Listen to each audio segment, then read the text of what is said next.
পানি সম্পদ প্রতিমন্ত্রী ফরহাদ হোসেন আজাদ বলেছেন, সবার সহযোগিতা পেলে বৈষম্যহীন মানবিক বাংলাদেশ গঠনের মাধ্যমে জুলাই সনদের প্রতিটি অক্ষরের বাস্তবায়ন করতে চায় সরকার। সোমবার সকালে নিজ জেলায় 5.5 কিলোমিটার গেদিপাড়া সেতনায় খাল খনন কাজের উদ্বোধনকালে তিনি কথা বলেন। এ সময় প্রতিমন্ত্রী আরও বলেন, দলীয় দৃষ্টিভঙ্গি থেকে নয়, সবার উন্নয়নের কথা মাথায় রেখে সুজলা সুফলা স্বনির্ভর বাংলাদেশ গঠনে কাজ করে যাচ্ছে বাংলাদেশ সরকার।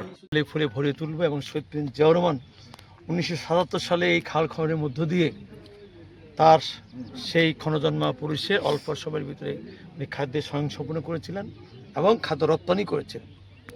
আমাদের মাননীয় প্রধানমন্ত্রী তারেক রহমান তারই ধারাবাহিকতায় আজকে শুধু পানি সম্পদ মন্ত্রণালয় নয়, এগ্রিকালচার মন্ত্রণালয়, এলজিডি মন্ত্রণালয় এবং দুর্যোগ ব্যবস্থাপনা মন্ত্রণালয়ের নেতৃত্বে আজকে উনি যে মহাপরিকল্পনা নিয়েছেন, ইনশাল্লাহ আমরা সেই পরিকল্পনা প্রতিনিয়ত প্রতিদিন আমরা এই খাল পুনঃখনন করছি, জলাশয় পুনঃখনন করছি, নদী পুনঃখনন করছি এবং সেইগুলোর জন্য আমরা তার পাশাপাশি সেইখানে আমাদের নির্বাচন ইশতেহার আছে, আমরা 25 কোটি বৃক্ষরোপণ করব।